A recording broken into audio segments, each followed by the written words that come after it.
itti barachuu dandeessan ammoo tokko yaaltan jechuudha. Barreeffamaan jira. Meessa isin agarsiisaafanii appichi isa kana jechuudha. Afaan Oromoo kan jedhu kana isa waliin ilaalla. Appicha pilaastorii keessa arganna. Pilaastorii keessa seennee asitti jechuudha. Afaan jenna. Afaan Oromoo. Akkasiin sarchi goona jechuudha. Appichi kana keessa xiqqoo sholoftanii isa kana jechuudha. Isa kana jechuudha afaan Oromoo English kan jedhu kana. Isa erga gadi buufattanii booda irratti tuqattuu jawwal ishee ani waan gadi buufadhe jiruuf open godheen seenaa jechuudha. Ayyana hordofa. Amma asiin keessa seenaa salphaadha namanni jechuudha. Amma akkasitti jira keessoon isaa akkasitti jira. Asitti amma barbaadeedha. Gara kanatti immoo yoo as dabarre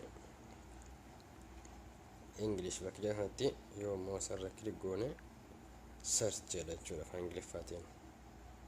Amma irraan gadi afaan Oromoo kanatti as dabarsinee hallalloo afaan Oromoo kanatti immoo qubaan tuqnaa jechuudha. Sana booda irraan gadi afaan Oromootiif afaan Ingiliffaatiin tarreessee jira jechuudha. Kun akkasitti jedha am jedha jaw jedha. Ingiliffa afaan Oromootiin ol jala irraaf jala jira jechuudha. Addee miirs jedhama Ingiliffaan. Adurree kaat jedha akkuma agartanii. Haala kanaan mul'isaa deemaa jechuudha. Akkasittiyyuu kunoo ilaaluu dandeessu. Kunoo afaan sagalee namoota yoo barbaadan akkas jedha kunoo. Asitti akkasitti jechuudha. Irraa deebina. Asittis immoo kunoo Ingiliffaan jira. Ingiliffaan irratti yoo tuqamee irra keessa yoo jira ta'e Oromiffaan immoo jala jira jechuudha.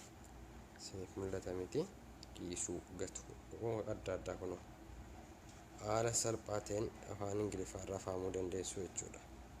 Kanaaf egaa yoo hordoftoota koo kanuma inshaallah ammoo beekan waan beekan irraa waliif qooduudha. Galatoomaa isiniin jecha YouTube kiyya subscribe gochuun dagatinaa hundumti keessan iyyuu naaf galatoomaa naaf jiraadhaa isiniin jira jajjabaadhaa baay'ee isin